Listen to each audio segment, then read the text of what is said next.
জুলাই গণঅভ্যুত্থানের সাথে জড়িত। এই বইটা শুধুমাত্র আমি আসিফ মাহমুদ আমার চোখে জুলাই আমার ব্যক্তিগত অভিজ্ঞতার জায়গা থেকে লেখা। আমি এটা লিখে রাখলাম কেননা আমি যাতে ভুলে না যাই, আরো ভবিষ্যতে সময় পেলে এটার পরবর্তী সংস্করণে হয়তো এই এই সময় লেখাগুলো ধরে ধরে আরো সামনে উত্থাপন করতে পারবো।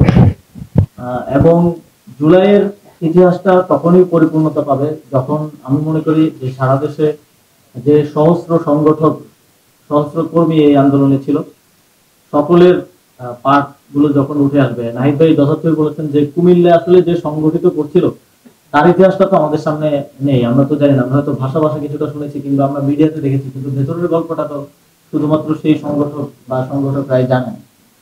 এবং রংপুরে যে সংগঠিত করছিল, এভাবে সারা দেশে যারা সংগঠিত করেছে, যারা আন্দোলন করেছে কিংবা যারা ফ্যাসিলিটেট করেছে নানাভাবে, এবং আরো অনেকে আছে যারা পেছনের রূপকার, পেছনে থেকে সহযোগিতা করে গেছেন। হয়তো তাদেরও দু একটা গ্রুপের কথা আপনারা জানেন, কারণ সেগুলো লেখা হয়েছে সোশ্যাল মিডিয়ায় কিংবা ইয়েতে এসেছে, সার্ফেসে এসেছে। কিন্তু এরকম অন্তত 10টা-15টা গ্রুপ আছে যারা পেছন থেকে সহযোগিতা করে গেছেন।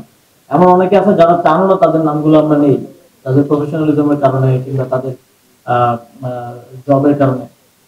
এরকম অনেকগুলো ফ্যাক্টর, অনেকগুলো মানুষ এই জুলাই গণঅভ্যুত্থানের সাথে জড়িত।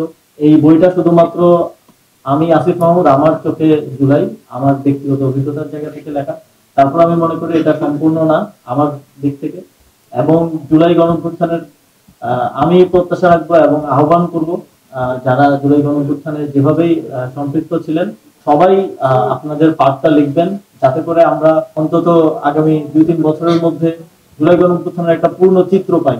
আমাদের কাছে যেন একটা পূর্ণাঙ্গ ইতিহাস থাকে। এবং আমরা যেভাবে দেখি যে মুক্তিযুদ্ধের ইতিহাসকে বিভিন্ন পর্যায়ে বিভিন্ন সময় নানাভাবে ফেব্রিকেটেড করা হয়েছে, সেটা যাতে না হয় সেজন্য আপনারা স্মৃতিতে থাকা অবস্থাতেই সেই স্মৃতিগুলো সংরক্ষণ করবেন, লিখবেন এবং সংরক্ষণ করবেন এবং আমাদের পরবর্তী প্রজন্মের কাছে পৌঁছে দেওয়ার জন্য প্রস্তুত করবেন।